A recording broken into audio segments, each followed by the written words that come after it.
All right, thank you. Good evening, dear friends. How are you all doing? Doing all good. That's good. All right, welcome. How was last week? It was good. Okay, there we go. A great. Okay.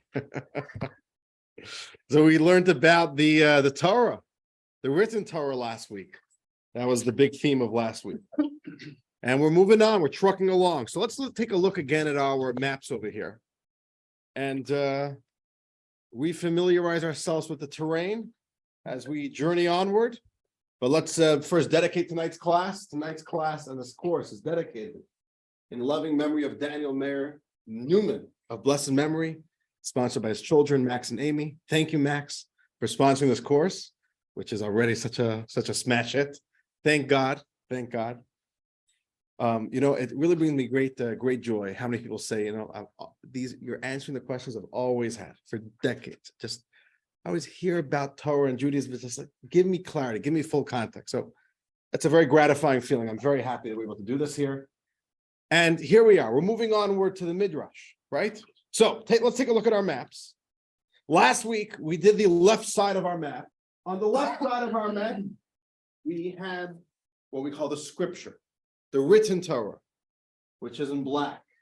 And that was the theme of last week's class. We went through the Torah. We understood a little bit of the nature, the character of the three sections of the Torah. And we also spoke, at least briefly, about the concept of the relationship between the written Torah and the oral Torah. How do we get from scripture into the vast Jewish library that we have today?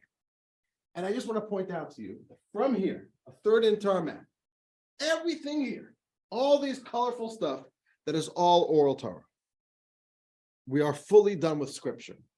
Scripture is limited to this black and gray area, and everything else is the oral Torah, which we're going to start journeying through. What was that? Say it again. Mises. What, Midrash's? Midrash's stories. Let's see. We'll be doing some myth busting here tonight. All right, let's see. Today's topic is Midrash, which is the starting point of our journey through the oral Torah. Now, let me ask you a little question.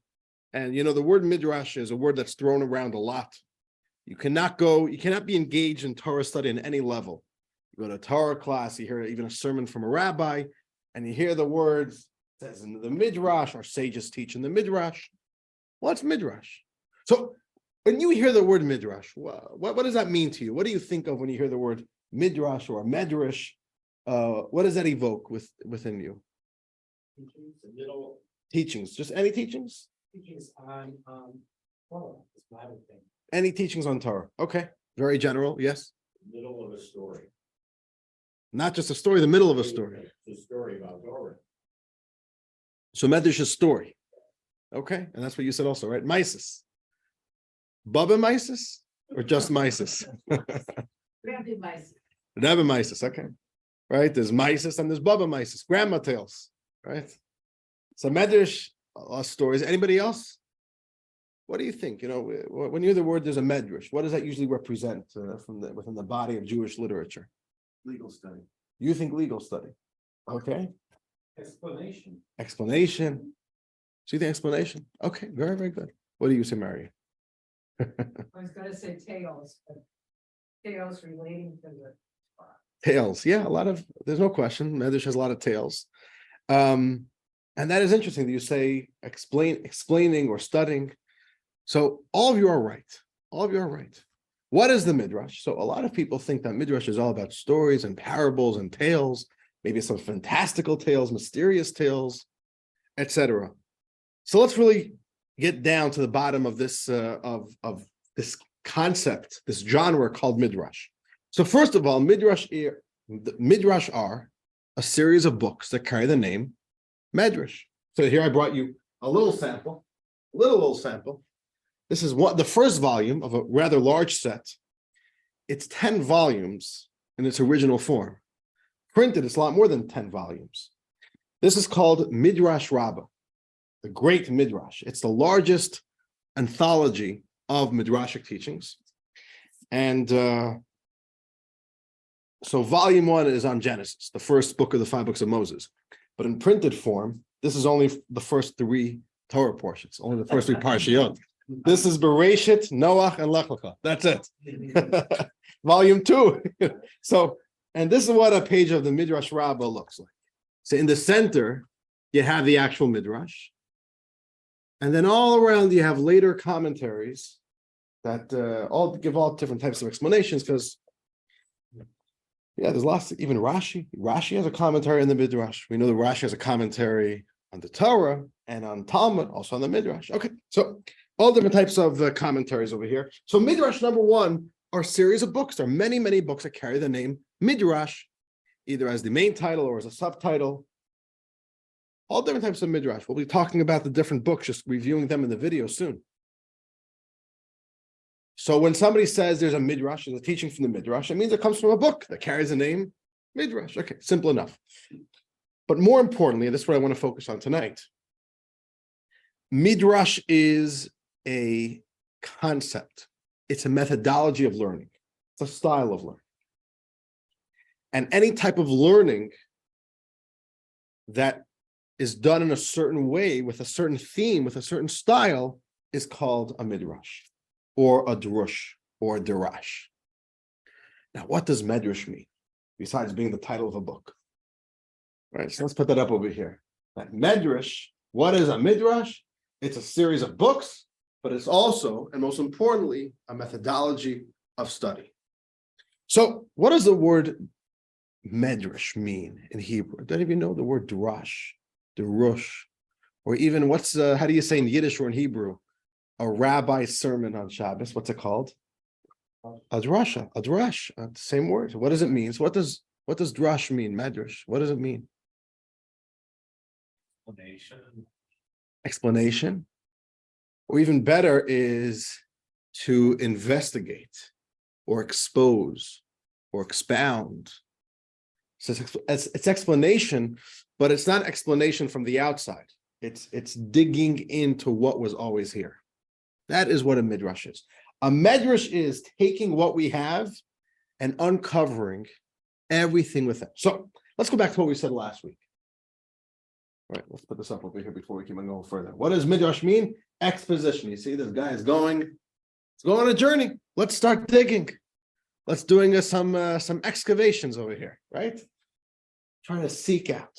So last week, we finished a class with a nugget of an idea. The nugget of the idea that we spoke about last week was that the Torah is the seed. The Torah is full of potential, but unrealized potential. That's the way God gave us the Torah. And the Torah is in Scripture. The example we gave, the metaphor we gave was like a little string of DNA. A little string of DNA. A cell with a strand of DNA. And this strand of DNA could be a full person. Living, dynamic, robust, with an entire life, a physical life, biological life, emotional life, mental life, everything.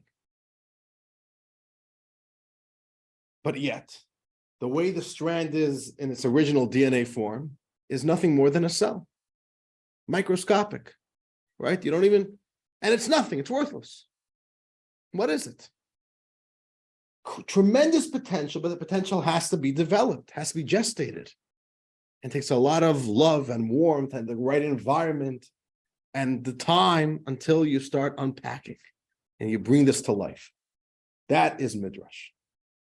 Midrash is the Jewish art of taking the Torah and bringing to light and to life whatever we can from within this text. So every verse in the Torah, whatever the topic of that verse is, let's build it up. Let's build it out. What is contained within over here?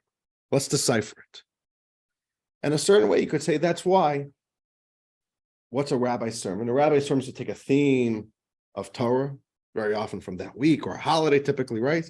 And try to expound upon it, try to flesh it out, try to develop it. That's why it's called a drasha, right? You know the story? Here's a story about a drasha. You want to hear a little story? There's a rabbi giving a drasha. In the middle of the drasha, one of the members of the synagogue leave. Why such a chutzpah? In the middle of the rabbi's sermon, he's leaving. Half hour later, he comes back. So the rabbi walks over and confronts him. And says, what type of business do you have in the middle of my sermon? You're leaving? He says, Rabbi, I went to get a haircut. A haircut. A haircut. Now, this is when you need a haircut. Why don't you go before? You need to go, so in the middle of my sermon. He said, Rabbi, before your sermon, I didn't need a haircut.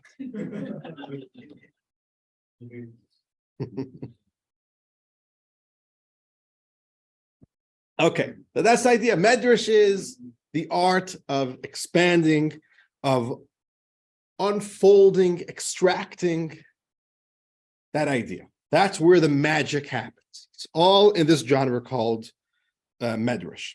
And at this, I want to talk for a moment a little bit about this concept. If you look at the world today, and this is the way I think of it, there are 4 different models of how people look at the Torah. Remember, the Torah means scripture. The Torah, the 5 books of Moses, and the Bible in general. There's 4 ways to look at it. And we're all guilty to some degree of all 4. But I think it's important to point them out. We should understand what's right and what's wrong. What's the Jewish approach? The first approach of how to explore, of how to approach the Torah, I'll call it the Christian approach. This is classic Christian theology, but we Jews are sometimes get lost in this type as well. So what's the Christian way of looking at the Torah? Every single verse has only one meaning.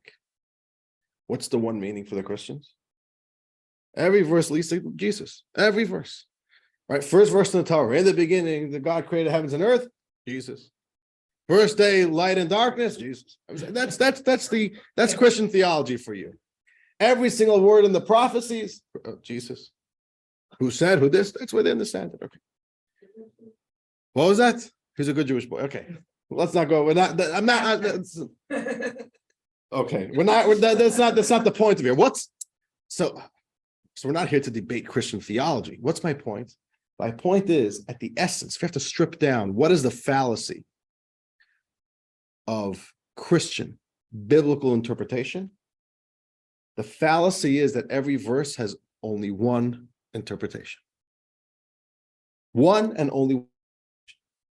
And that's something which I hear a lot. Some Jews get very frustrated by the idea that you could interpret one verse multiple ways. Oh, one commentary says that the meaning of this verse is A. But if you look at a different commentary, you'll say something else. You're like, Rabbi, come on, can't the rabbis make up their mind? It's not fair. What does the Bible really mean? The moment you say that, you're out of touch. No. The Bible is built with tremendous layers. It's not a bug that different commentaries say different things. It's a feature. That's how it's built. Just like one strand of DNA develops an entire human being with so many different organs and so many different facets, right? And as we said, there's the physiological aspect of the human being, there's the emotional, there's the spiritual. So too with Torah. One verse has so many different ways of looking at it. Our sages say there's minimum, baseline, 70 faces to every verse in the Torah. 70, and that's just the beginning of the journey. That's without even going anywhere, you have 70. So that's the first thing. So the first mistaken approach is, let's call it the Christian approach, which is there's only one meaning. Okay, let's move on to the next one. The second mistaken approach, I'll call it the academic approach. The academic approach is don't take anything too seriously. Meaning like this. The academics say that the whole Torah, right, to say that the Torah is divine is out of the question, right? For sure not. That's not academic. Academic is to say that the Torah was written by a bunch of humans, bunch of different authors. So the academic approach is you see a discrepancy. You see something grammatically off. There seems to be a contradiction. Come on, don't make a big deal about it. Different authors, written different periods of time. It's okay. That's what the academics say. The academics say, we could tell this author had very good Hebrew grammar, had great vocabulary. The other ones are quite lousy. It's okay. Big deal. They don't give any real weight So the entire concept of biblical, use a fancy word, exegesis, the development, the digging into the Torah. That's the academic approach. The third approach, which is the least, carries the least water, let's call it the liberal approach, which is the Torah means whatever you want it to mean, right? Whatever political side you are on, you interpret the Torah to support your political view. Whatever, so you just taint the Torah with whatever paintbrush you want, whether it's red or blue or whatever other color. Yeah, that's what the Torah means. Whatever you want it to mean, that's what it means. Which is, which of course needs very little. We all understand that that's not too intellectually honest. The real Jewish approaches, which is a fourth approach, is what we call Midrash. And I want to read this next text with you. Let's begin with this next text. Max, you wanna take us off? Let's begin with text 1, page 58. My words are like fire, said God, and like a hammer that shatters a rock. As the hammer explodes many particles, so does one verse of scripture diverge into many meanings. There you have it. At the center of the art of Midrash, the main principle of Midrash is that in any verse of the Torah, in any word of the Torah, in every letter of the Torah, there are many, many layers of meaning.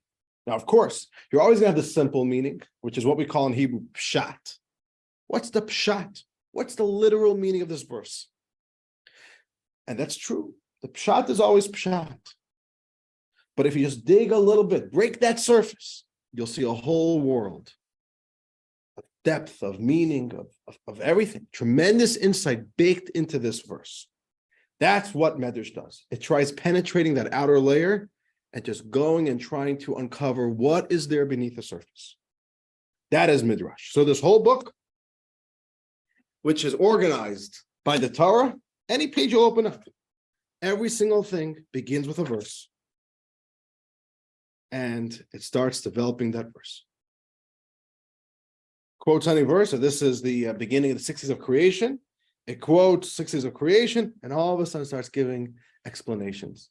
And it ties those explanations with the verse. It shows you where this idea is hinted to in the verse. That is Midrash. Now, let's get a little bit more specific. Every single verse in the Torah, 5 books of Moses, the prophets, the writings, every verse has Midrash. There's not a single verse that doesn't have Midrash. And the nature of the Midrash depends on the nature of that verse. So just like in the Torah, there's every single genre of writing, of literatures in the Torah.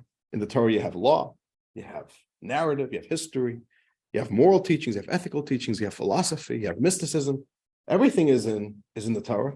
Same thing with Midrash. Midrash doesn't really have one specific genre. Everything is in Midrash. So generally speaking, there's 2 types of Midrashic books. And if you look in your map, and I just want to point out, take a look on page in your books on page 62. Page 62 is a more detailed map, or like a zoom in of the map that you have on your big map, right? This is the small map of your big map. Too many maps over here, right? We got to start right? Page 62, major Midrashic works. And what you'll see over here, the top line is red, and it says halachic Midrashim. And then the bottom line, lower, right under that, is orange, and it says Agadic Midrashim. There's 2 types of Midrash. The first one's called halachic Midrashim, which means law. Halacha means law. So law, Jewish law. So one form of Midrash is taking any verse that has a law and to build up the law, explain the law, expose and excavate all the additional elements regarding this law. And those areas of Midrash are not, you won't really find stories there. You actually won't find any stories there. It's not very entertaining, right?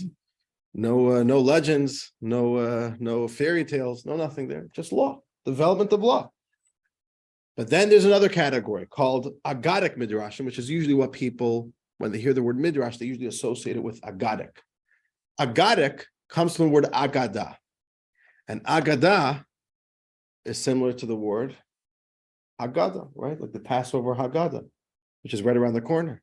I don't mean to stress anybody out, but Passover is coming up pretty soon. Okay. What does Haggadah mean? To tell over. I want to share with you something interesting. I want to tell you a story.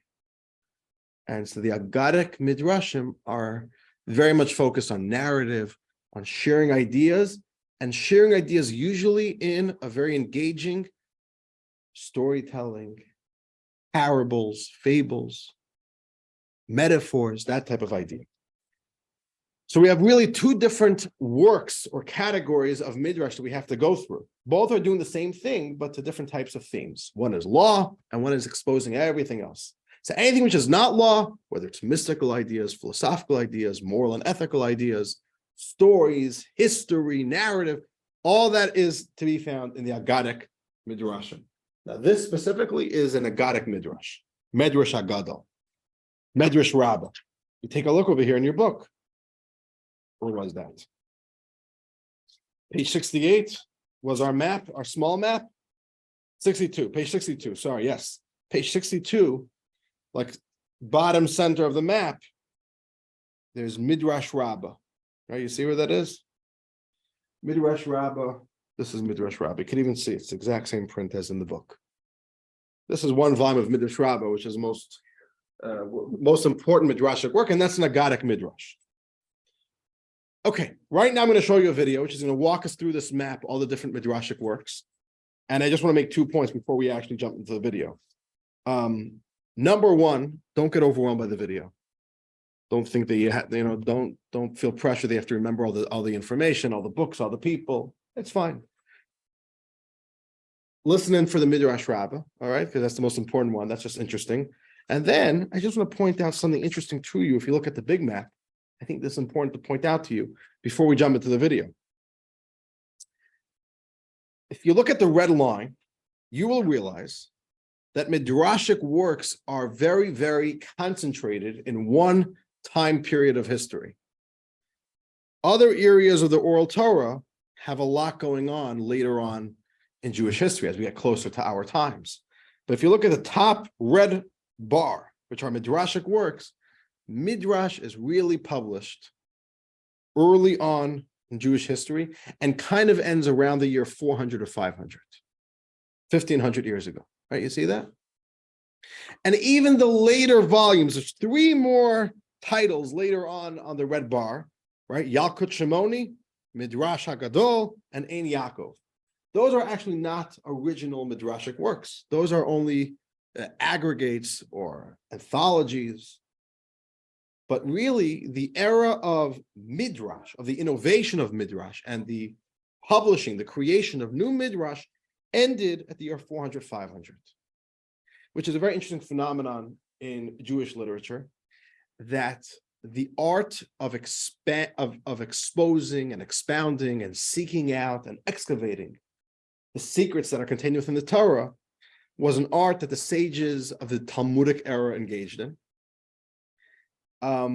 But from after the Talmudic era, which was in the year 500, the later sages of the Jewish people 1500 years ago felt that they don't have that clout and that authority and that stature to be able to create and innovate Midrash. They felt that was the exclusive right of previous generations.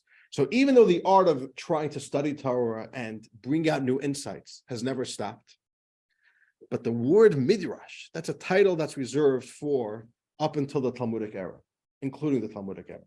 So nobody in the past 1500 years has ever published a book which carries the name Midrash. Oh, I'm writing a Midrash. We gave it a different name. You could write a Pirush, which means a commentary. You could write a commentary, which very often uses the same style as Midrash. But at the end of the day, that authoritative name Midrash is reserved for that era. So Midrash is a certain part of the oral Torah that to a certain degree had an end date, even though we still engage in the model of Midrash, but in an official way, it ended at that time. So that's just another interesting, important detail to know. Okay, here we have our little video. What was that? They're writing it down. So I'll tell you, all the classic Jewish works are all being written down the same time. So if you look on the bottom of the map, there's a redaction of the Mishnah. So the Mishnah is basically a 200-year period which is when the Mishnah was being written down. And in the year 189, Mishnah is redacted. It's official. A few years later, 300 years later, the year 505, redaction of the Talmud. It's all within that era, what we call here the Talmudic era. On your timeline, on your big timeline, I'm sorry, there's so many timelines, there's so many, on a big timeline, on the bottom, Talmudic era is when books are being published. And classical oral law is all published in this time exclusively. Classical oral Torah, oral Torah.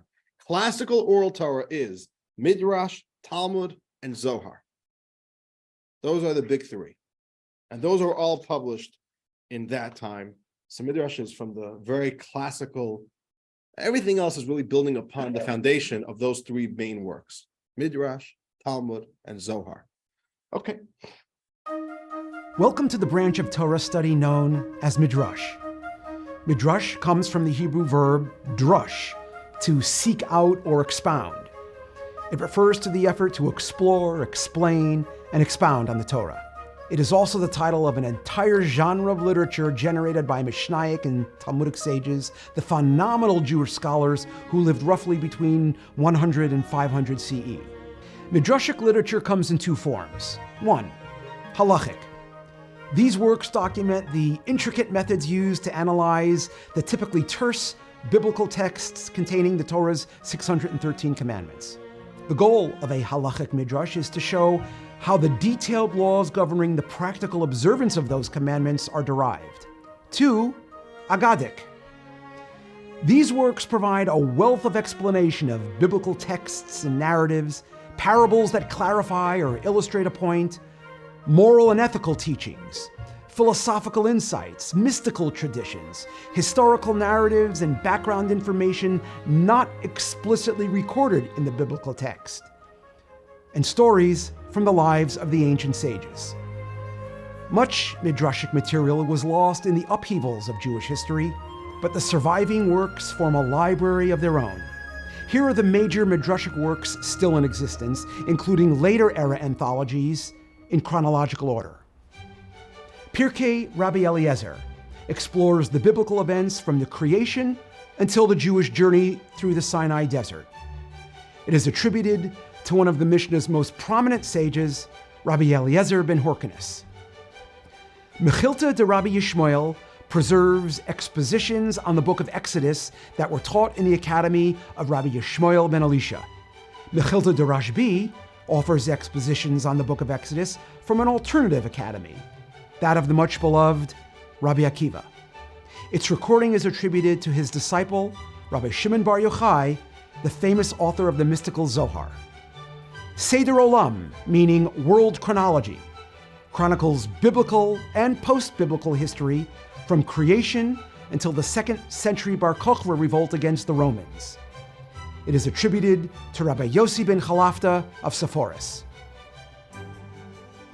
Sifra provides key expositions on Leviticus, which focus on Kohanim, Jewish priests who served in the temple. The work is also called Torat Kohanim, the laws of the priests. Its partner volumes on the books of Numbers and Deuteronomy are known collectively as Sifri. The insights in these volumes were taught by the school of Rabbi Yehuda, a disciple of Rabbi Akiva. Maimonides identifies the Talmudic sage Rav as the compiler of Sifra and Sifri. Midrash Rabbah is a series of 10 separate works that provide textual expositions, historical narratives, and moral teachings structured as commentaries on the 5 books of Moses and the 5 scriptural scrolls: Song of Songs, Ruth, Esther, Lamentations, and Ecclesiastes. These anthologies were compiled between the 3rd and 12th centuries and record teachings of Talmudic sages from the land of Israel from the 3rd and 4th centuries. Midrash Tanchuma is a foundational book offering expositions on the 5 books of Moses. It is named after a 4th century author heavily quoted in the work, Rabbi Tanchuma. The Talmud is not an exclusively midrashic work, but its legions of volumes include a vast treasury of halachic and agadic midrashic material. Midrash Tehillim offers commentary on the book of Psalms. Its era of compilation is unknown, but it is cited in works as early as the 11th century. Yalkut Shmoni, a voluminous midrashic anthology covering all 24 books of Tanakh, was compiled by Rabbi Shimon Hadarshan of Frankfurt, Germany. Midrash Hagadol is an anthology attributed to Rabbi David bar Amram al-Adani of Yemen. Ein Yaakov, an extraction of the Agadic sections of the Talmud, was compiled by Rabbi Yaakov ibn Habib of Spain and Greece. The sheer number of surviving midrashic works spanning 15 centuries testifies to the Jewish scholar's remarkable commitment to identifying and expounding the wisdom and guidance contained in God's Torah. That's a chock full, no? We've got a lot to study, huh? It also makes us realize just how much there still is to go, huh? So I'll tell you, the world of Midrash is very overwhelming. And it's also not a very organized, the Midrash is very eclectic. It's all over the place. Every piece is a new topic but if you just want, I want to show this to you. Maybe a little book suggestion if you want to explore more the world of Midrash. There's a book called A Concise Guide to the Sages by Rabbi Adin Steinsaltz, if you've heard of him, right? The great recent contemporary rabbi. And what he did was he collected mainly from the Midrash, some from the Talmud, interesting little pieces, a great collection, organized first on every single Torah portion. Every Torah portion has a few little pieces. And then he has it also on different topics. So for example, love of Israel, husband and wife, faith and trust in God, truth, the land of Israel, the coming of the Messiah, health and illness, parenthood. Just a beautiful collection of teachings of the Midrash in this book. So that's just an English volume I could share with you. So, Can you say the name and the rabbi again? yes, A Concise Guide to the Sages by Rabbi Adin Steinsaltz. And you could buy it on Amazon, I suppose. It's a pretty good volume.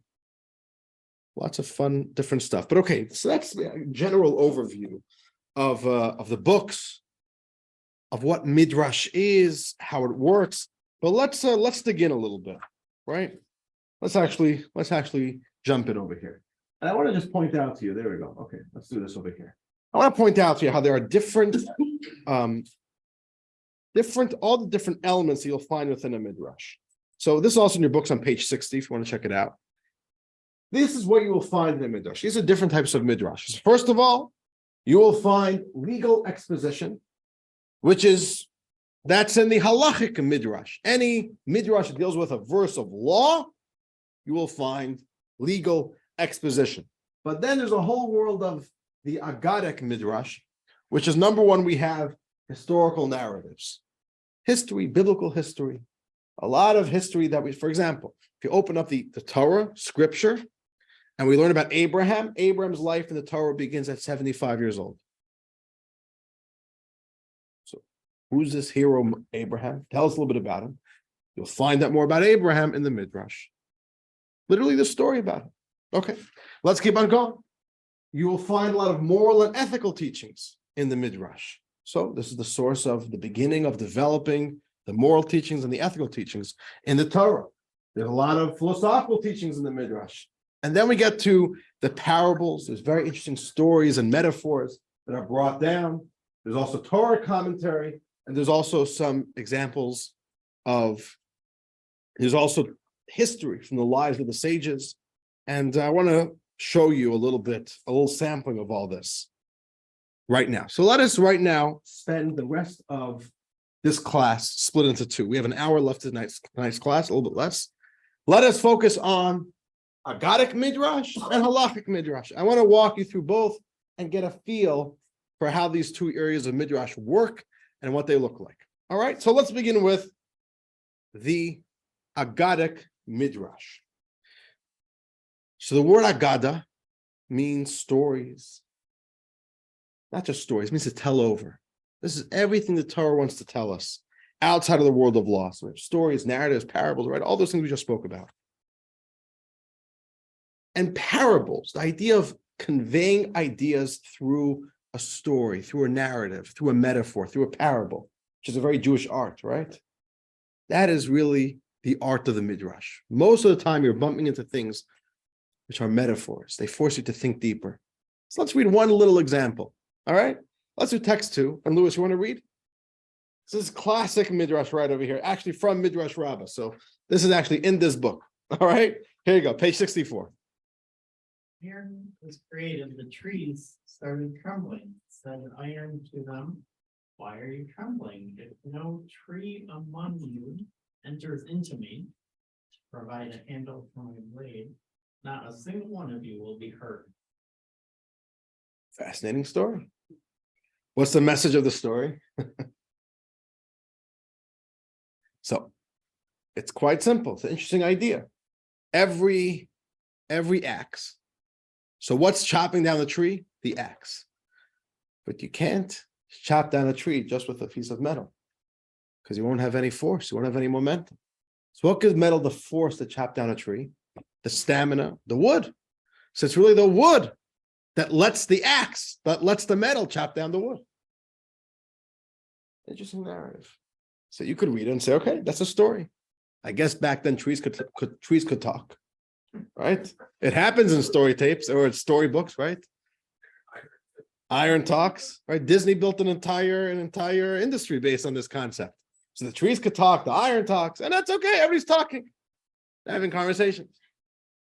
You could look at it that way. Or we can understand that it's a parable. It's a deep idea being conveyed in the form of a story. So what's the deep idea? What do you say? Let's think about it. What's the message that comes across in this Midrash over here in text 2? The possibility of sticking together. Oh, the importance of sticking together. That what? Let's develop this. This is just, right. By raising conscientiousness, you are going to protect yourself. If you drop the ball thoughtfully, if you're not thoughtful, you will endanger yourself, you will expose yourself. You could sometimes drop the ball and end up giving your enemy the opportunity to hurt you. We all contain the seeds of our own destruction. Let's think about it that way. It's a message for any community, for any collective. If there's a disloyalty, if there's a lack of unity, we are enabling our enemies to hurt us. The enemy can't hurt us unless we are the ones that give them the ability to. That's the message. This is surface level message. You can go even deeper. Why the tree and the metal? You can start getting mystical. What does trees represent? What does metal represent? There's a lot of depth in this metaphor. But that's the basic idea, and Jewish history unfortunately has proven this. The anti-Semite cannot touch a Jew unless the Jew themselves enables them. And I don't mean the Jew as an individual, but it was the Jewish people that allowed our biggest haters to touch us. And when we stood together, nobody was able to touch us. That's the story. Yeah, it could be they have an axe, they have a sharp axe, but they don't have the force to hit us. It's only when we go and let them do it. From within our own forest, the forest itself gives the handle for the axe. You guys know of the rapper, Matisyahu? his very first song, his very first hit song, what was the lyrics? It was called Chop 'Em Down. And the lyrics were, that's how the song opened up. From the forest itself comes the handle of the axe, the handle for the axe. His first hit song. That was when he had a big beard. And the previous, yes. Could you look at it in another way, saying that we have the ability to make our own choices about something, to make it better or to make it worse? If you make the wrong choices, then it's our choices that hurt us. There's a lot of layers over here. All right. And by the way, we could do a whole class on this one little piece of Midrash. Break it apart, see the depth. This is how we have to understand the Midrash. A lot of people are a little bit confused about the nature of Midrash. It's fables, it's stories, it's legends, it's cute fairy tales. A lot of times you read a Midrash and it just sounds very, very, it doesn't sound deep.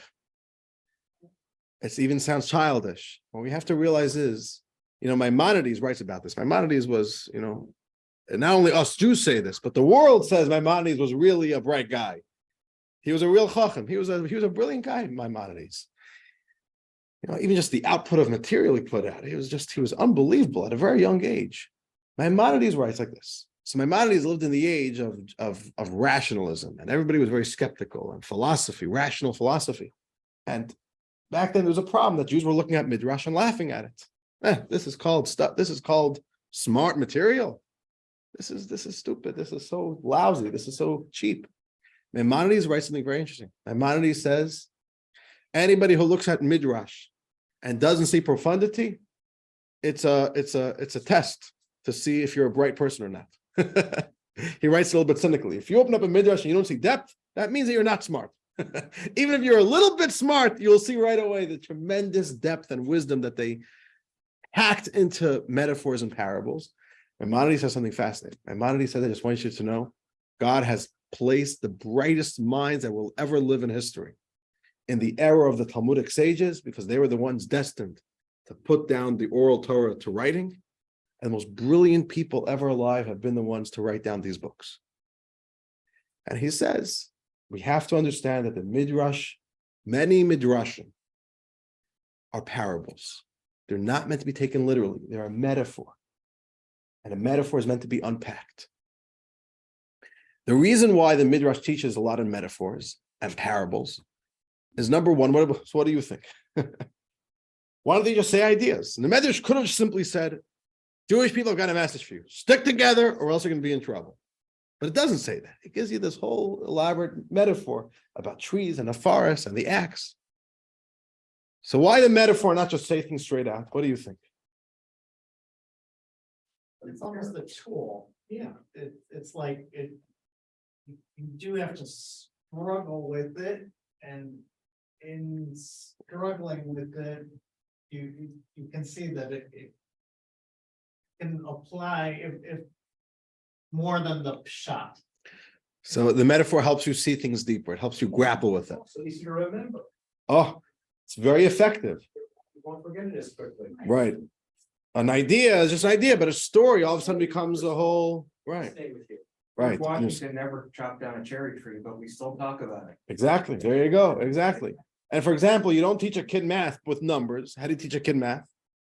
With apples and balloons and characters, and all of a sudden you open up a math book and it's very colorful. And there's stories, there's narratives, right? The kid, they have this many dollars, he went to the candy store. So the metaphor is a very good educational tool, but also, I think this is the real big idea. There are certain ideas that are too deep, too profound, and too esoteric to say them explicitly. They're too deep. They're untellable. Or if I want to tell it to you and explain to you the whole thing, it'll take me pages and pages to tell it to you. And even then, I'm just speaking out of your head. I'm speaking over your head. I'm not talking to you. So what do you do when there's an idea that's so deep? You want to share it with somebody, but it's beyond them. They'll start talking about it and you lost your audience. So what do? You have to package it in a palatable package, in a way that the receiver could receive it. And then they on their own could start translating it back. So what does it mean for them? So that's what we do with kids. We don't tell them 1 + 1 = 2 and 3 + 7, because the numbers, it's too abstract for them. They just don't know what we're talking about. Are you talking to me, how many candies do I have?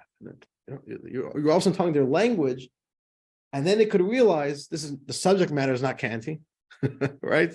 The candy is only the metaphor. Really, we're talking about math.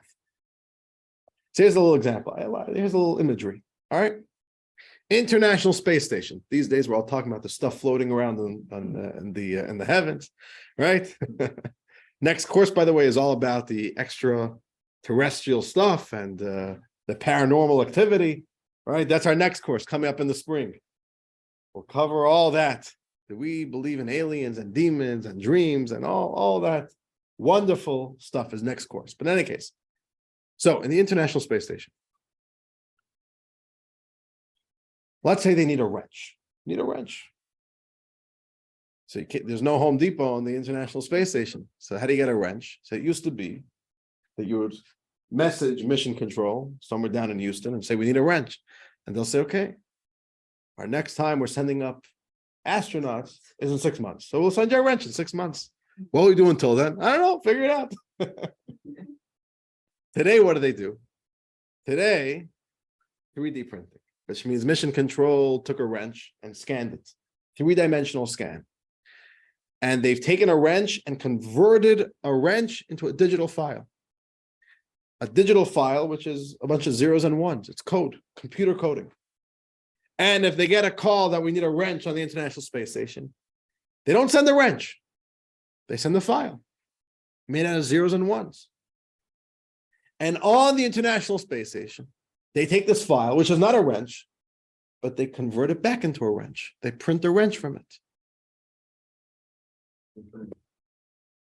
That's the art of a metaphor. A metaphor takes something. I can't get a wrench to you.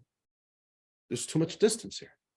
But if I'm willing to change the wrench, put it into a different form, which you could get, then I can give this idea over to you.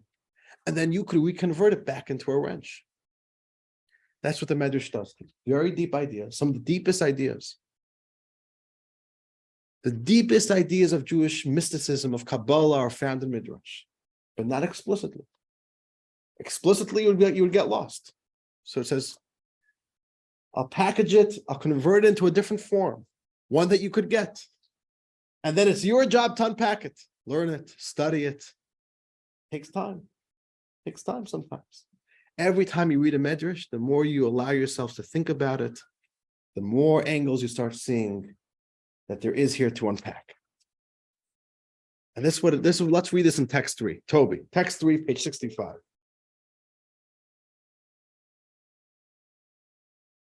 What is the purpose? No, Agada and mystical. You see text 3? Most of the esoteric wisdom of the Torah is hidden in the Agadot, in the book Ein Yaakov. So Ein Yaakov is an anthology book of all the Agadic Midrashic teachings of the Talmud.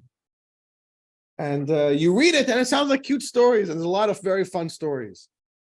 And you say, wow, these sages have such good imaginations. They speak about I remember there's a story there I once read in the Talmud about a guy, he thought he was on an island, his ship. He was in a ship and there was a shipwreck and he went to an island, and all of a sudden the whole island started moving, because really it wasn't an island, it was the back of a big fish. And it was such a big fish that he thought it was an island. So you read it, you're like, what am I reading? It sounds like a silly story. Meanwhile, the whole thing is a metaphor. The ship is a metaphor. Thinking that it was an island is a metaphor. And then it's really an animal that's moving. It's a deep idea, and you have to process it. You have to study the commentaries. So let's do another text of a Midrash.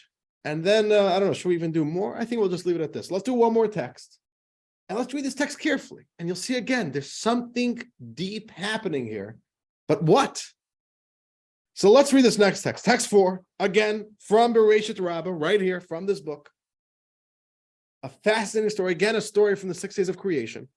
And let's read this carefully. Tune in as we read this. Go ahead, Larry. Text 4. It is written, and God said, let us make a human. With whom did God consult? Said Rabbi Simon. When God came to create the first human being, the ministering angels formed different factions, different parties. Some of them said the human being should not be created, while others said the human being should be created. Thus it is written, kindness and truth encountered each other. Righteousness and peace abutted. Kindness said, create them, for they do acts of kindness. And truth said, do not create them, as they are full of lies. Righteousness said, create them, for they do acts of righteousness. Peace said, do not create them, as they are full of quarrels. What did God do? He took truth and hurled it to the earth. Thus it is written, you cast truth to the ground, said the ministering angel to God. Master of the world, why do you insult your signet? Said God, a truth rise from the earth. Thus it is written, truth sprouts forth from the earth. Fascinating story, huh? But these are the more questions than answers. So there's 4 groups of angels. Who are these 4 groups? We have kindness, we have truth, we have righteousness, and we have peace. Kindness and righteousness want us to be created, us humans. Truth and peace say no way. And God takes a side of kindness and righteousness, takes truth and hurls it to the ground, which means, he downgrades it, he throws it. But then God says truth sprouts from the earth. Truth will emerge. So you read this text, and what's very clear is that the Midrash is giving us some insight on the big questions of life. Why did God create us? What is the role of humans within the creation of the world? There's a purpose here. Righteousness, kindness, truth, peace. We have some very big themes over here. What's truth? What's peace? Where can we find truth? God hurled truth to the earth, and truth sprouts forth from the earth.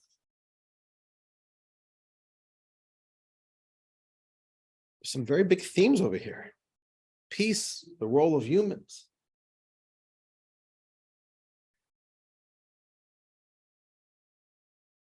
So this is a piece of Midrash that you have to really study.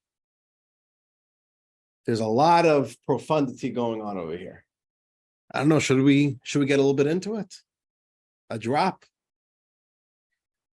Let me give you a drop into this. Okay. Why does kindness and righteousness want human beings to be created? And why does truth and peace not want the humans to be created? Let's think about it. It's very simple. What does the world look like pre-creation? What's there? The world isn't there. No galaxies, no reality, no dimensions, no time, no space. It's a very bland world. But it's very peaceful. And it's very truthful. The truth of God is there. The truth of God reigns. So it's very truthful, very peaceful. But is there righteousness? No. There's nobody to be righteous, and there's nobody to be righteous to. And is there kindness? There's no kindness. There's no one to be kind to. So righteousness and kindness is very excited about the world being created. Finally, we can actualize the act of righteousness and kindness. But truth and peace say, what's going on over here? No way. So God gives priority to righteousness and kindness over truth and peace. But then God says, but ultimately truth will sprout out from the earth. We're not saying that truth is chopped liver. We're saying this is the true way to get to peace. This is the real way to get to truth. And one little idea over here is that the possibility for peace is only possible when there's the potential for strife. Only in an environment where there's not necessarily going to be peace is peace of virtue. So parents are going to say very proudly, my children get along. No one will ever say that my dining room chairs get along. What? The dining room chairs get along? They can't fight. What are they getting? You can't get along if you don't fight. Oh, that's the idea. Iron clash. Okay. Yours do. You have special chairs. Saying the world of Midrash, chairs could talk, everything could talk. It's very deep. What's true peace? Where do you truly find peace? Where do you truly find truth? Truth only emerges where there's the possibility of righteousness and peace. Righteousness and kindness. These are massive ideas. We could do a whole class on this idea. It's an idea in Jewish philosophy. It's an idea in Jewish ethics, even Jewish mysticism. You understand what's going on over here? We've got a world to work with in a few lines of Midrash.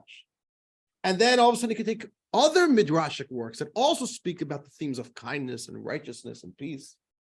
And we can start also putting together an entire building of ideas. So I'll leave it at that. But the idea is, Midrash is a wonderful world of Jewish teachings. Whatever you read is just the metaphors, parables, which contain unbelievable depth. And there we have it. Now, with this, I'm going to conclude our little overview and our little discovery of the Aggadic Midrash. And I want to point out to you that in the additional readings of this class, on page 88 and onward, you will have a really nice sampling of all the different sections and different types of Aggadic Midrash. On page 88, you have biblical narrative. On page 89, you have the parables. On page 90, you have moral teachings and mystical teachings. And then on page 91, you have from the lives of the sages. So after class, they have a lot of good reading to do. And you could also get this book if you would like for more Midrashic readings and lots of good stuff. But let us now go to the next part of Midrash, Halachic Midrash, the idea that we'll take a verse, and this is the part of Midrash which is very underappreciated, and it's quite fascinating. It's really special. And here we really get down to the art of biblical exegesis, where we unpack the Torah, we unpack a verse. So let's do that a little bit together. How does Midrash work? You know, part of the problem of the misunderstanding, the misconception that the Midrash is just silly tales, is that people don't take the whole process of biblical study, biblical exegesis, how it is, which is the proper term for it. People don't take it seriously. They're like, yeah, the sages are just saying opinions. Sages are just making stuff up. And it loses its value when you don't understand what's really happening over here. Like, Dennis Prager says, the sages say opinions on the Torah. I also have my opinions on the Torah. And I also write Midrash. And he publishes books of his biblical commentary, which admittedly I've never read. So I can't give but like, why can't I? I'm a bright guy. I'm sure he's not stupid. And he's even done a little stint in yeshiva. He's gone to yeshiva. I could also be a sage. I was once invited to give a Torah class, and I actually couldn't believe what was happening. I was invited to give a Torah class once, and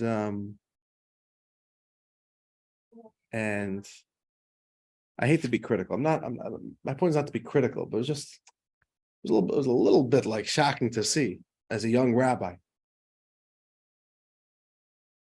And people were just like throwing opinions in such a wild way.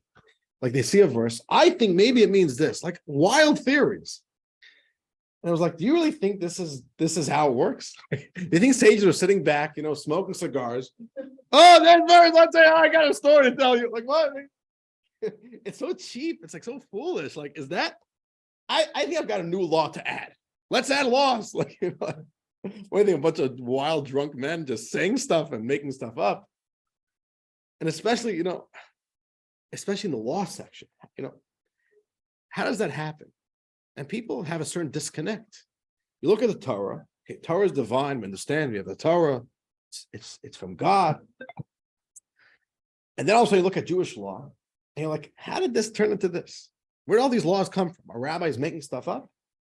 And there's a certain going theory in the world of academia that there's two Judaisms. There's biblical Judaism, and then there's rabbinic Judaism. Rabbis made up Judaism 2.0 in like Second Temple era, and like it's a brand new thing because people don't understand the connection. How does this turn into that?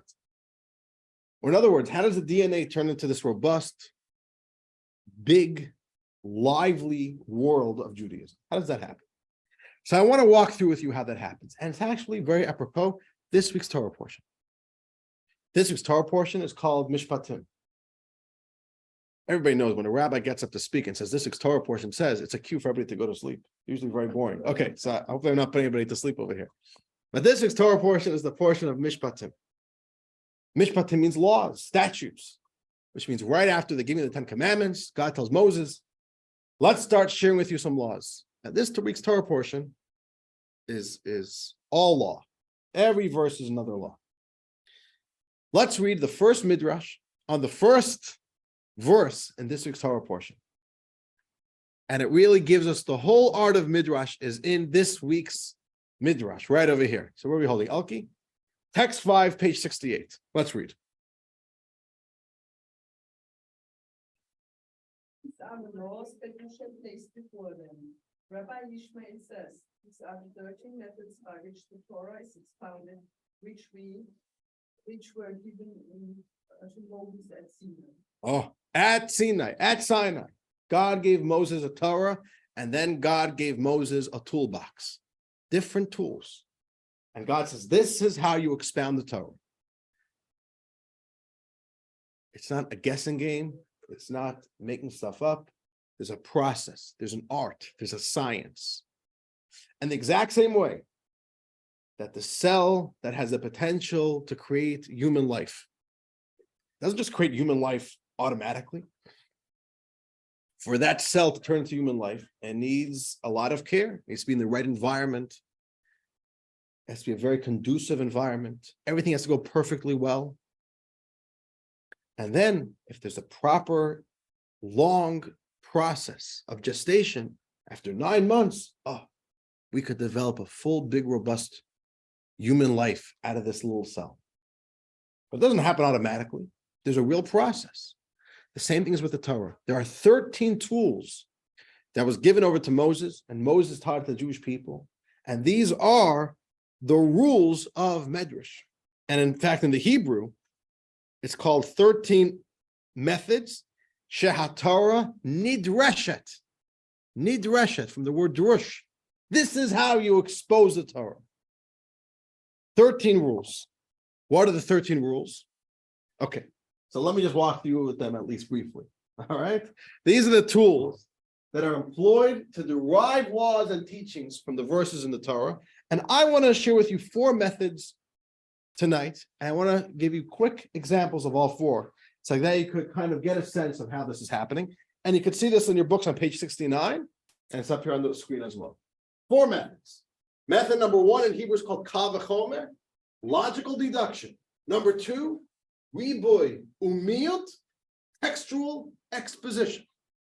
3, we have all these other names, hekesh, gzeira shava, smicha, and this is basically association.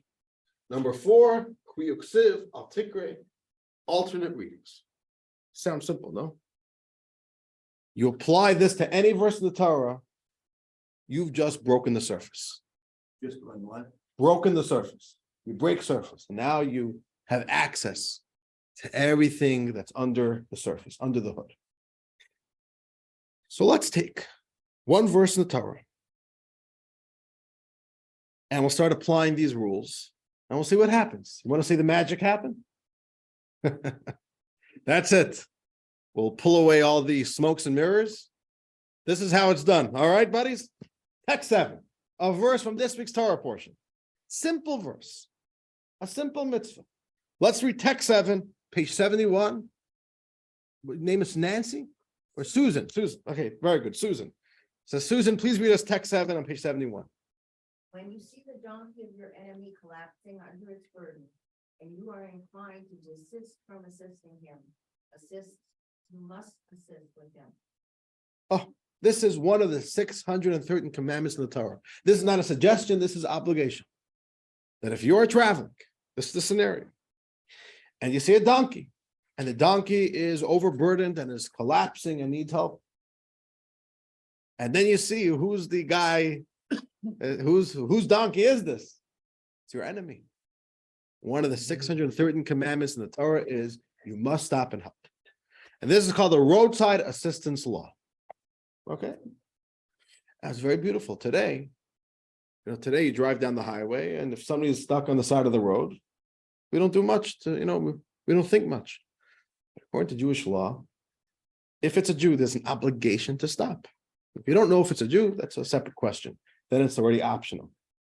And today it's a little bit different, because today we know and we assume that people have AAA, and people could call the police, and your insurance company could come and help you with your, flippy gas tank or give you a jump start. So, but back then, if you're in the middle of, I don't know, some countryside road, and that guy is out of luck. And if you're there, you have to help. Roadside assistance. It's a mitzvah in the Torah. It's not just a Jewish value, it's a Jewish law. Jewish law. And as a kid, I could tell you, I have good memories of my father driving down the highway, the BQE or the New Jersey Turnpike. And there's a car stuck on the side of the road with a flat tire. And if my father saw I was a Jew, he would hit those brakes and pull over. Even though my father was really of no use. He couldn't give anything more than moral support. No tires were being changed by my father, but okay, he would stop. I have a few memories of him doing that. He would say, oh, it's a Jew, boom, that's it, we're stopping. Okay. Now, this is the verse. Simple meaning is, what was that? It happened. It happened. It happened to me. That what? I was the enemy, the umpire going to a ball game. And I was never late in 37 years. And one of the players on one of the teams. Stop to help you. I had a flat tire. That's nice. I didn't know how to fix a flat tire. He stopped, he fixed my tire. I drove to the game. I was on time. That's nice. Lost. You can't really say you're the enemy. Okay, that's a little bit competitive. You know, there's a story that in New York, there's one, say, a non-Jew, a black guy, and they saw that he has like a bumper sticker with like, it said like, we want Mashiach now in Brooklyn. They're like, what are you doing with this bumper sticker? He's like, yeah, whenever I get a flat, people stop to help me out. True story. Okay. We have a verse here. Your enemy's donkey is stuck. You gotta stop. I've got a question for you. What if it's your friend's donkey? What if it's your friend's donkey? Much the more so. So the lawyer within you would say, look at the fine print. Doesn't say it. Doesn't say friends. You gotta stop for your enemy. Your friend, oh, you're off the hook. Go on your way. You got it. Only your enemy you have to stop for. Which is true. If you look at the mitzvah in the Torah, the way it says in the verse, stop for your enemy. It doesn't say this. So here's we can start applying our first rule. Let's apply the first rule called Kal v'chomer, logical deduction. Logical deduction means if this is true, then that's for sure true. Kal v'chomer literally means light and heavy, or lenient and stringent. So if my 4-year-old daughter Shana, if we have an expectation that she has to clean up after breakfast, my 6-year-old Mendel, how much more so? He has to automatically assume that. What do you mean? If Shana has to do it, for sure you have to do it. Right? If I could pick up a 50-pound box, for sure pick up a 25-pound box. Right? That's basically the logic of logical deduction. So if we take this rule, Kal v'chomer, and apply it to logical deduction, what do we get from here? If you have to help your enemy out, how much more so you have to help out your friend? Right? That is the idea. Right? The law of assistance applies to your enemy, for sure it applies to your friend. And there we have it. We've just expanded and expounded from the verse a new law, a new detail. Okay, let's continue thinking about it. Why didn't the Torah just say, help out your friend? Or why didn't the Torah just say nothing? If you see a donkey, anybody's donkey, gotta help him. Why did the Torah say that? Why does the Torah have to do it? Say only enemy, and then we have to learn out using one of the tools. Also your friend. Why did the Torah do it this way? Torah should just said generically, any donkey gotta help. Friend, enemy, I don't care. Because here's my question for you. Let's say you're going down the street. You see 2 donkeys. One belongs to your enemy, one belongs to your friend. Which one do you go and help? Yeah, Why friend? because of the sense of allegiance and as far as it's a duty, not someone who is a comrade of yours. Right, which means, look, Torah obligates me to help both. I can't help both at the same time. So I'll go and help my friend first. And afterwards, I'll go and help you out. But I'm not going to prioritize my enemy over my friend. But you say enemy. Why enemy? Because I read this one before.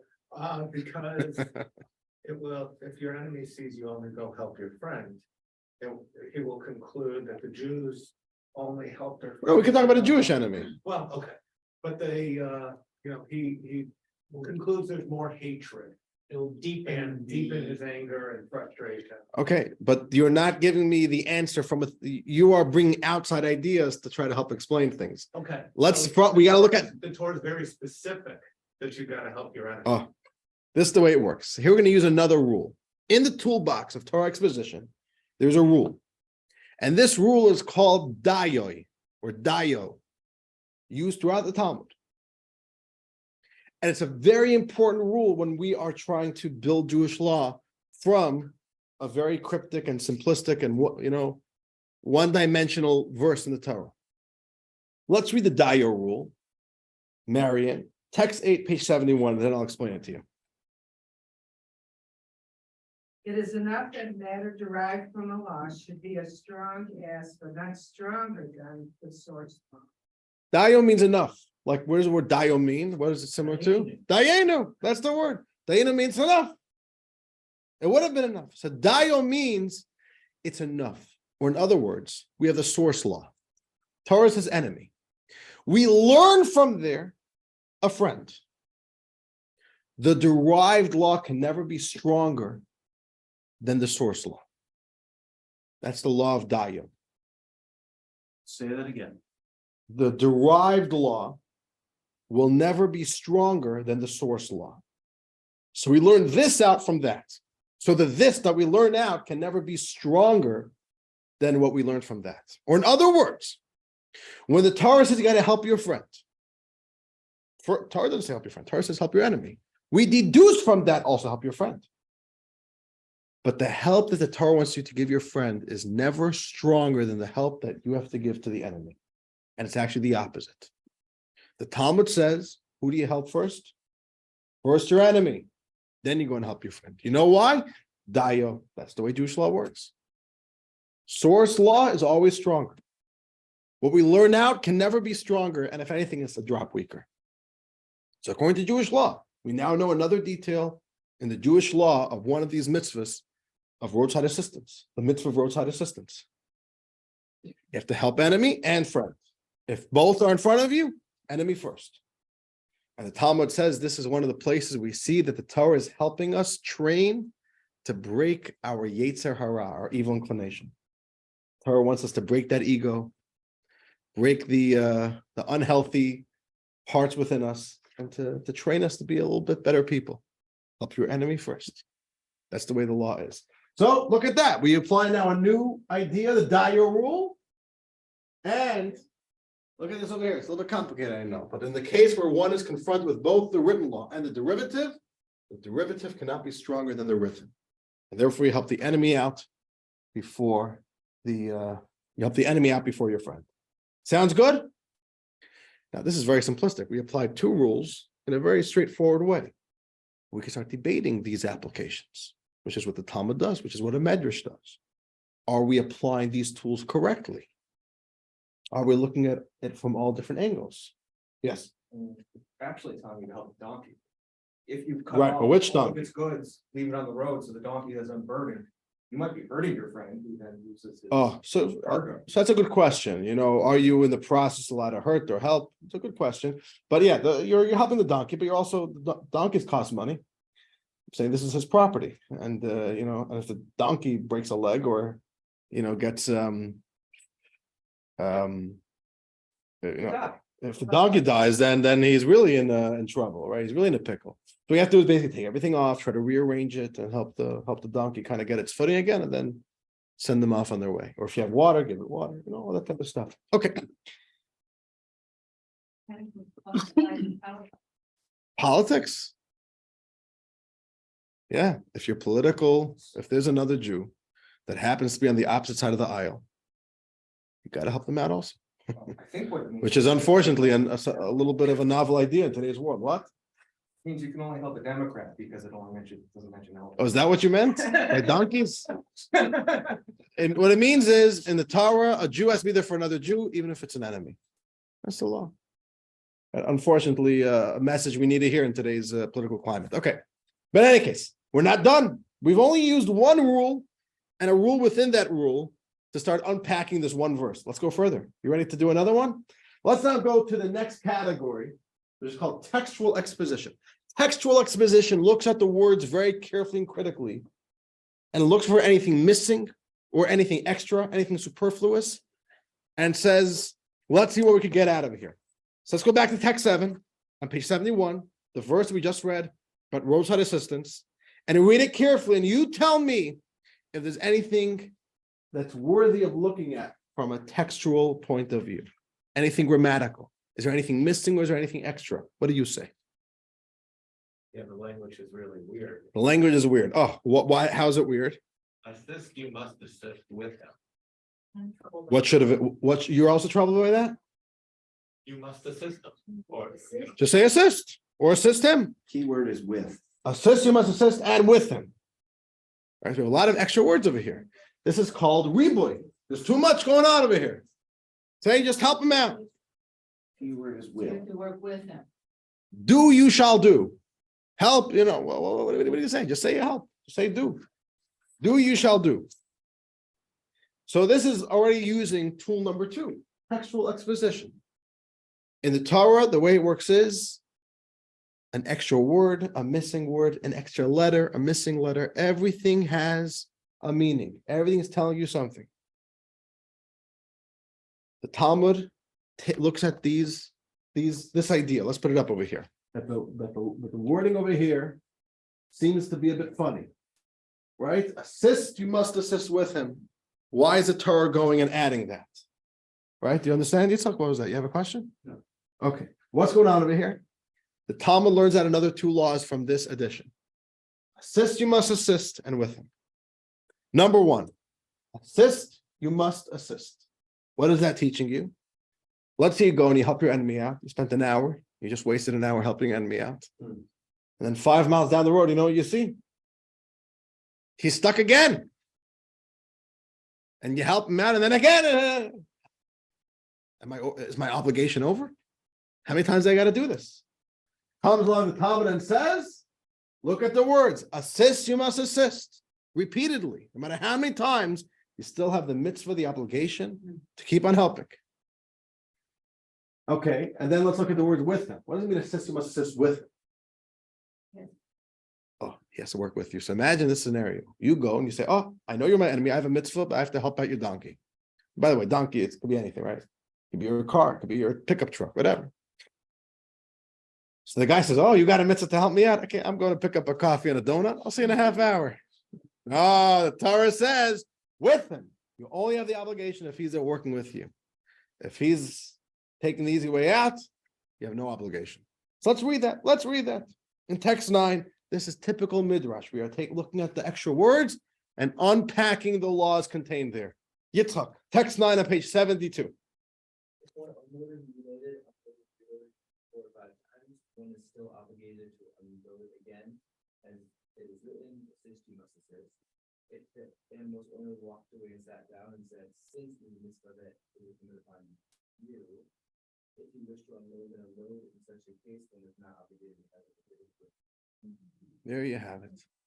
Now, look at that. We just pulled out 4 laws that are not said in the Torah, but each and every one of these laws come directly from the Torah. You just have to know how to apply it. You have to know how to work with the Torah, use different tools to unpack the Torah. That is how Midrash works. And it's a very important thing to appreciate that. When you have Jewish law and then you look in the Torah, you're like, I don't see any of these laws here. Everything is there. It's all encoded, which is quite fascinating. And this is the art of halachic Midrash. Okay. Now, we're not covering at all exhaustively, and not even close to exhaustively, the laws of roadside assistance. It's not a Jewish law class. I'm just simply trying to show you a few elements how we could extract it from the text. Okay, we're getting a little bit tight on time. Let's move to the next 3rd method. 3rd method is called association. Association is an even more subtle and an even more sophisticated science, right? All these are getting harder and harder. Logical deduction is relatively easy to do. Textual exposition is a little bit more sophisticated. And association is an even more harder art to figure out correctly. Association means that whenever 2 mitzvahs are included in one verse, or whenever 2 mitzvahs are next to each other, even though they don't really belong next to each other, very often we learn from one mitzvah the missing details for the other mitzvah. Even though there would be no other reason to think that this one mitzvah should be teaching you the laws about a different mitzvah. But that's how the Torah works. A tremendous amount of laws are built up with this way, right, which is an even more subtle and a more refined art form of how to do that. I'm not going to do that with you right now, but if you want, text 10 and text 11 from the Mechilta of Rabbi Yishmael, do that. This is a good example where they take the rules of association, and that's how they build up Jewish law. And it is a much more, I just want to say it again, it's a much harder a science to understand how to apply correctly and how to apply incorrectly, because you can understand if all of a sudden the whole Torah is open season on the Torah. Oh, every verse applies to any other verse, and this is next to this. You can start. There's I guess just like medicine, right? Practicing medicine. On the one hand, doctors have a lot of discretion. It's not black and white how to apply medicine. In a hospital, in critical conditions, doctors are using a lot more of their seichel, a lot more of their intuition than they are knowledge. But you got to be well trained to understand how to apply these rules, right? Okay, so in any case, let's move on to the next one. So this association, we're not really going to be doing it right now. Okay, maybe if anybody wants to stay on board later, but let me go to the next one, which is perhaps one of the most fascinating ones, which is called, let's keep on. Okay. Number 4, which is called alternate readings. Alternate readings. This is really quite fascinating idea. So what does it mean, alternate readings in the Torah? You know, take a look at page 76, and there's a famous grammar book, which is called Eats, Shoots, and Leaves. Right? Now, what does eats, shoots, and leaves mean? I mean, two different things, very, very different. You look on page 76, it could either be describing the diet of a really cute panda. It eats, shoots, and leaves. Or it could be describing a crime scene. Eats, shoots, and leaves. Which one is it? Oh, and here we see the basic need for grammar. So, good grammar, you got to have the right consonants. That's good spelling. You got to have the right vowels, and you have to have the right punctuation. If you look at a Torah scroll, open up a Torah scroll. There's no vowels. There's also no punctuation. The Torah is basically consonants with nothing else. So if you look at page 77, you'll kind of get the equivalent of what that would look like in the English language. If you pull away the punctuation from eats, shoots, and leaves, there's ambiguity there, right? What does it mean? Is it the panda's diet or is it the crime scene? If you pull away the vowels as well, what are you left with?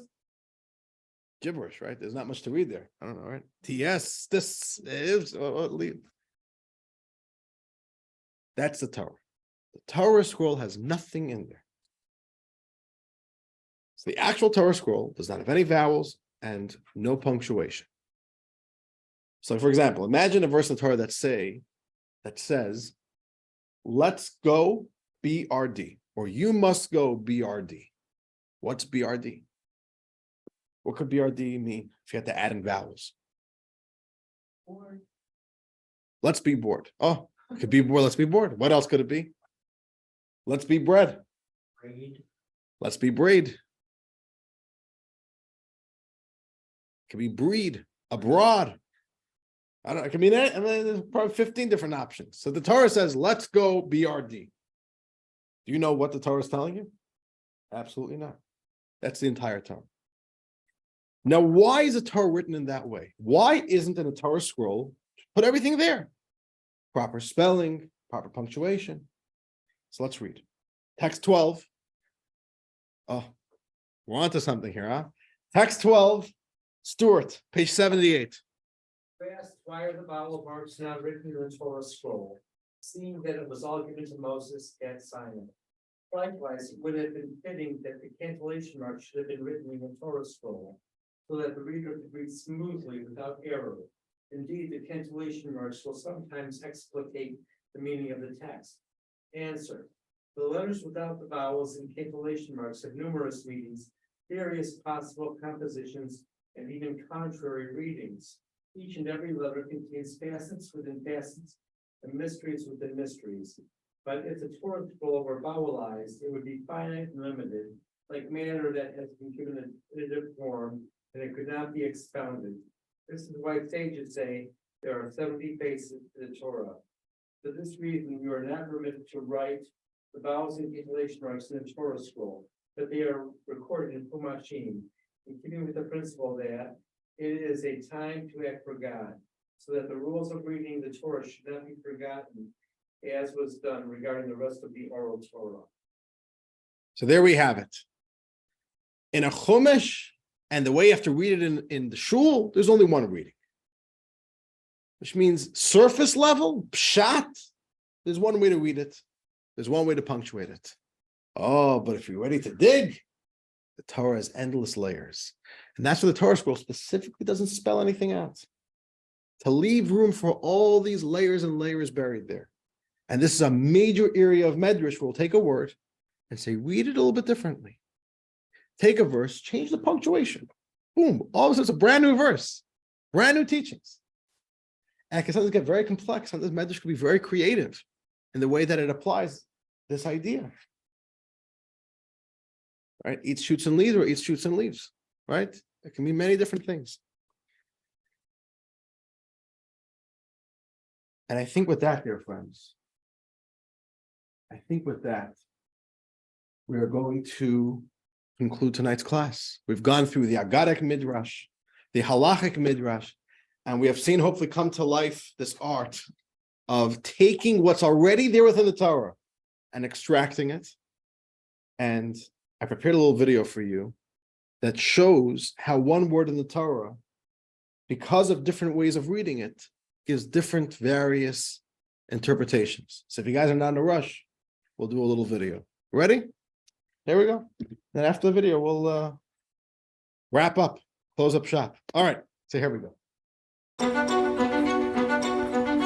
Human authors express themselves in their works, both directly and subtly, sometimes intentionally and always subconsciously.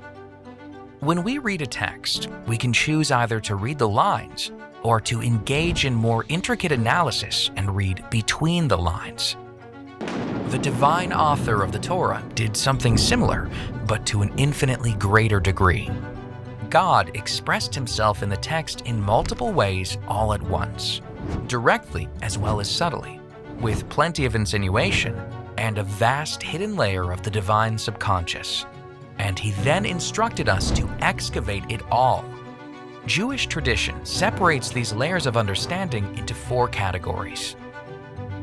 The first is pshat, direct intention, which is derived by examining context and syntax.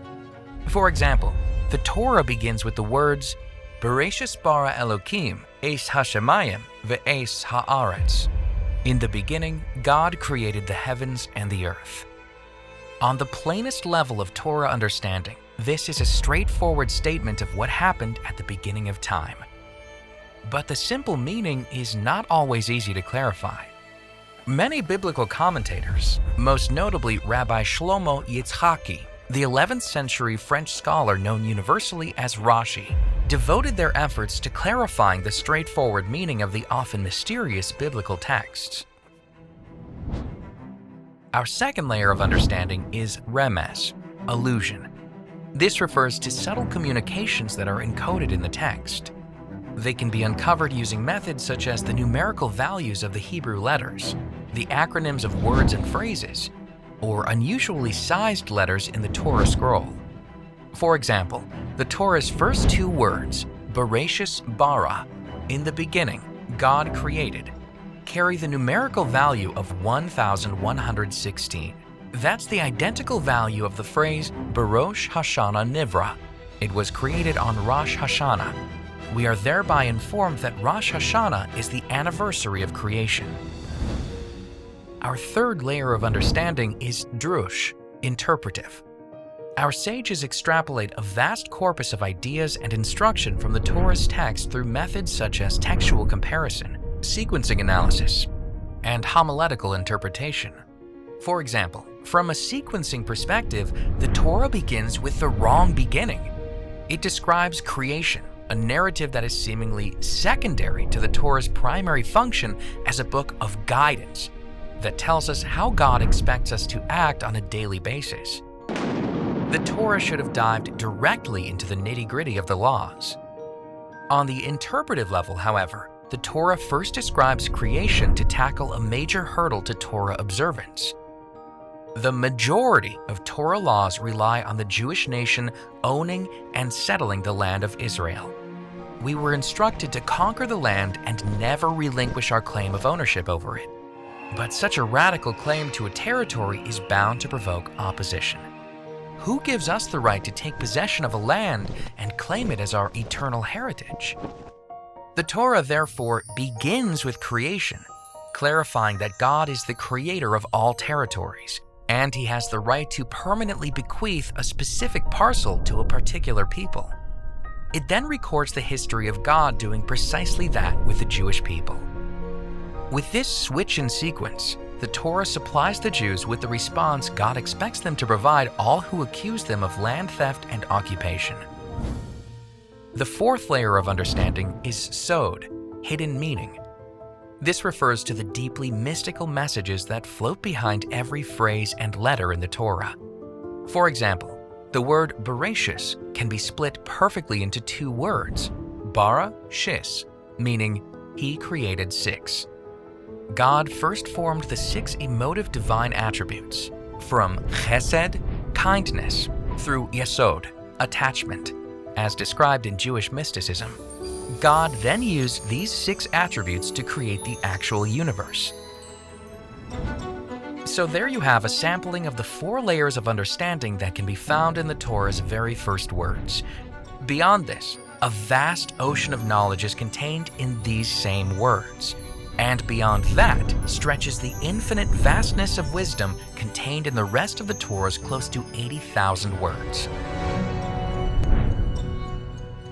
All right, that's a lot, huh? So that's what we got going on in Midrash. All right, dear friends, with that we conclude. Next week, same place, same time, we're moving on to the Talmud. What's the Talmud? How does it work? I want to thank you all for joining. May God bless you all. Have a wonderful evening. Have a wonderful week, and we'll see you all soon. And as always, if you have any questions, feel free to call, feel free to email me. I'm all yours.